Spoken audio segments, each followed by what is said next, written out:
Hello, welcome back or welcome to the You at Your Best podcast. I'm your host, Morgan. Right now, I'm sitting in my living room and the dishwasher keeps on turning on. So if you hear that, I'm sorry. It literally takes forever and I keep on thinking that it's done, and then I try to start this podcast and then it turns back on again, and dishwashers take forever. But if you hear that, please ignore it. I'm sorry. But I'm sitting here in the living room and my baby's in her room taking a nap. And today just feels like such a cozy day, such a true fall day. It's cold outside. It's been rainy all day. It's kind of cloudy. And I love days like this. I also love the sun. I love sunny days. Overall, my favorite season is probably spring and summer, but I do get excited and happy for the fall time, and the change makes me so excited. And I've spent a lot of time being so sad every year. Whenever it starts getting cold, I just get this wave of sadness that makes no sense, and it comes out of nowhere. Usually if I'm sad, it's for a specific reason, but with this, it's just sadness for no reason, and it's a seasonal thing. It's the weirdest thing, and that's happened some this year, but it hasn't happened nearly as much as it used to. And I think a part of it is because when I was younger, as soon as it would start getting colder, that would mean that it was closer to time to start school, and that would mean that summer was over and vacation was over, and I always hated that. I really hated school because I had such bad anxiety whenever I would go to school. But this year, fall just feels so exciting and refreshing, and usually whenever it starts turning fall, I do get excited, especially after I've stopped having to go back to school whenever it gets cold. I don't really know where I'm going with this, but I just wanted to talk about that because it's just so pretty, and it makes me so happy and excited. I don't know, I'm excited for it getting cold, and I'm excited for all of the fun things that come with it. I'm not excited for January to March. That's like the worst time of the year, the most depressing time of every single year. It's after the holidays and it's cold and we don't really have anything to celebrate anymore. It's just cold, so we're just dealing with the seasonal depression without something fun to distract us.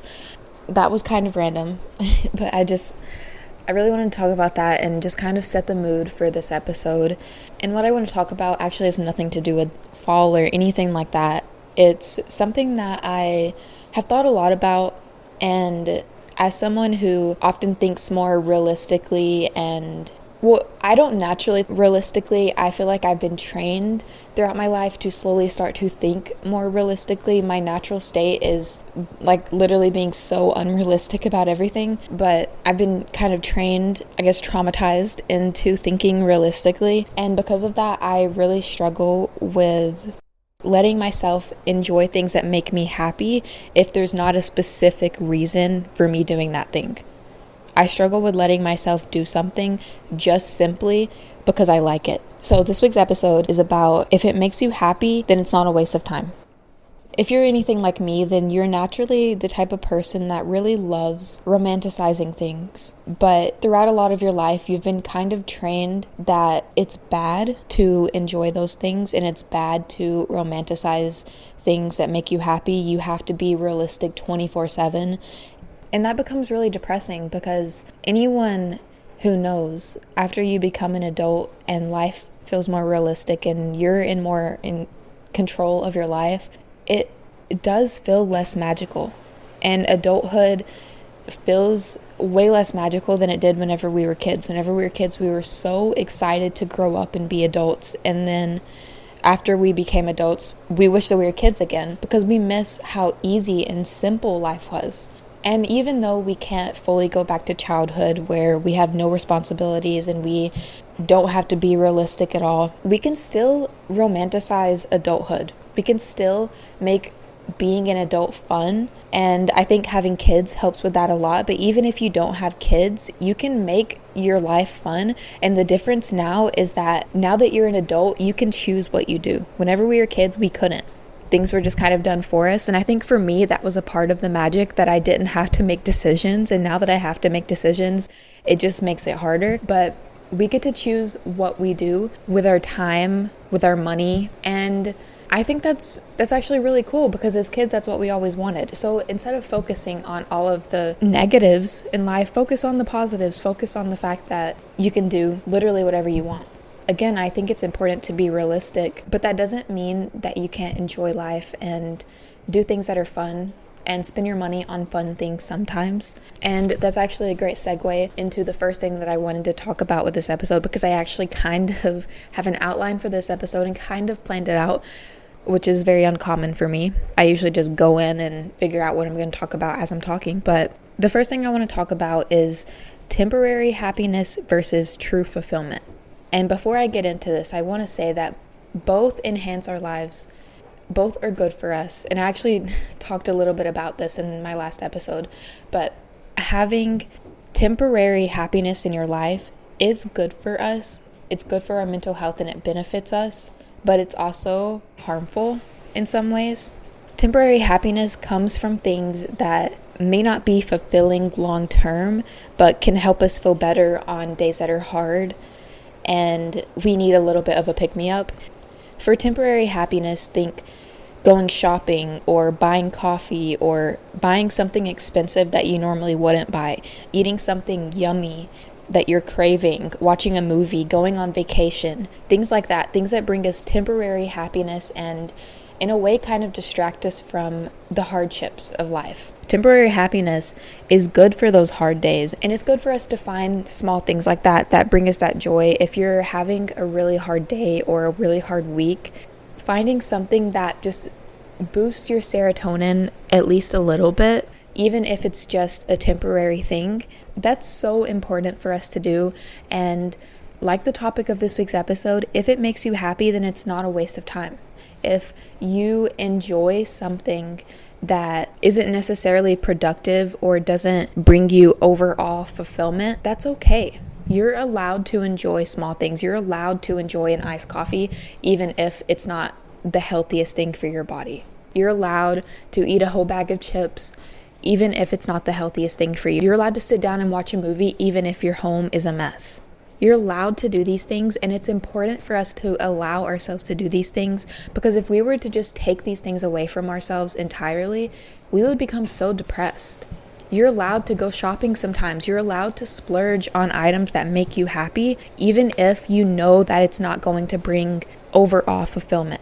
You're allowed to show yourself love in that way. And I've heard a lot of people say that self-care doesn't include doing skincare or buying a bunch of products, going shopping, buying yourself a coffee, but that is self-care to a certain extent. It's important for us to let ourselves have those things that we crave and that we want. It only becomes a problem whenever we are using them to distract us from our lives, to run from something. Anytime we feel bad, we have to have something to make us feel better, because we can't sit there in the uncomfortability of those negative feelings. That's whenever it becomes bad. But I always say a lot of anything is bad. A little bit of a bad thing is good, if that makes sense. Like a little bit of something that isn't necessarily good for you is okay if it enhances your happiness and your mental health, even if it's temporary. So if it makes you happy, that's okay. That's all that matters. That's the only justification you need for doing something. I feel like a lot of us, we feel like we need to be productive, and we don't have to be productive 24/7. We don't have to be productive all the time. It's impossible to always be productive. And honestly, in my head, being productive all the time isn't productive at all. And I know I keep on saying that word and it's probably annoying, and I do that a lot. I repeat the same word over and over again. But to me, it's more productive to rest and watch a movie and do something that you love than it is to force yourself to clean and clean and clean whenever you're mentally exhausted and you're mentally in a really bad headspace. Because that's not going to make you feel better. Yeah, you may have a clean home. Yeah, you may impress other people. Yeah, it may make you feel better about yourself overall, because maybe you have this deep-rooted belief that the cleanliness of your home determines your worth. But overall, your mental health is not going to be in a good state if you get up and you're constantly cleaning and working, but you can't stop thinking about all of these horrible things that could happen in life. And you're terrified and anxious. Yeah, the house may be clean, but your head isn't clean. And the best way to clear your head and to clean your head is to let yourself find a distraction in the moment. For example, if you're a mom and your toddler or your kid or your baby is taking a nap, you don't have to clean and be productive every single time they're napping. I can't even tell you the amount of times that my baby has been napping and I literally just lay on the couch doom scrolling the entire time she's asleep. And that's okay. It's okay to do that sometimes. Of course, it can become a problem and it can become an addiction and an issue. And if you notice something like that, you need to look at it. But overall, doom scrolling every once in a while is not going to hurt you. It's probably actually going to benefit you. And if you're doom scrolling and you notice that you start feeling really bad, maybe stop and find something else to do, like read a book or exercise or do something. But if you're happy and you're laughing while you're doom scrolling, that's okay. I can't even count the amount of times where I've been in a really horrible mood and I don't know what else to do, so I just get on Instagram and I start doom scrolling, and then the funniest videos come up and I end up in a much better mood because I was laughing so hard at those videos. But we do not have to always be productive. We can do things that bring us joy, even if it doesn't enhance our lives in some way. Even if it isn't good for our home, or it isn't helping us grow or heal, or it isn't giving us money. If it makes you happy, it makes you happy. If you have a hobby that you really want to get into, if you want to start crocheting, but you think, what's the point in crocheting? I'm not going to make money off of it. I'm not going to be giving it to people. My projects are just going to sit there. That doesn't matter. If you like it and you want to give it a try, then do it. Don't tell yourself that you can't do something unless it gives you something, because whenever you are doing that hobby that you've been wanting to do for a long time, you are giving yourself something by enhancing your life and fulfilling your life. Even if it isn't an overall fulfillment and purpose and meaning in your life, it's still fulfilling because it makes you happy in general. And with that being said, temporary happiness and doing things that bring you temporary happiness is so important. It's also important for us to take a step back, take an outside view of ourselves, and notice if what we're doing is a problem. Notice if we are doing something to distract ourselves or to avoid something that's hard or difficult. Because in that case, it's not okay and it's not good for you. And it can become unhealthy to constantly focus on temporary happiness. But life is about balance, and it's okay to do it sometimes. The other thing that I want to talk about is true fulfillment. True fulfillment comes from a deeper, lasting sense of purpose and meaning in your life. Something that is nurtured throughout your lifetime. Think personal values, nurturing relationships, self-reflection, helping others, choosing to eat a healthier option over your craving most of the time, nurturing your relationships, nurturing your relationship with yourself, understanding your triggers and why you do things that you do, discovering what you love in life and what your true purpose is. And there can be multiple different purposes in one person's life. Discovering true fulfillment means finding the thing that makes you so incredibly happy that you don't need those temporary things to make you happy. Of course, like I said, those temporary things are great. And if they help you temporarily and you really need a pick-me-up in the moment, then it's okay. But the more fulfilling your life becomes, the less you need those things. The more fulfilling your life becomes, the less you feel the need to go shopping. The less you feel the need to binge eat, the less you feel the need to run from your life and hide from the things that are hard. And a huge part of having a fulfilling life is anytime you feel intense fear whenever it comes to something that you want to do, that's the thing that you need to do. Having a fulfilling life means doing things that you're scared to do, even whenever they're hard and you're absolutely terrified. An example for me, having a fulfilling life means being productive, like getting up and cleaning your home even though you really don't want to get up. Getting up and washing the dishes that have been sitting in the sink for 3 days, even though it sounds like the most annoying task to ever do, getting up and doing it anyways. There needs to be balance between having the temporary happiness where you avoid doing dishes and let them sit for 3 days, and having that overall fulfillment where you have a clean home that feels like home and that you're nurturing and pouring into. Discovering your personal beliefs and your personal values and what makes you unique and what makes you who you are.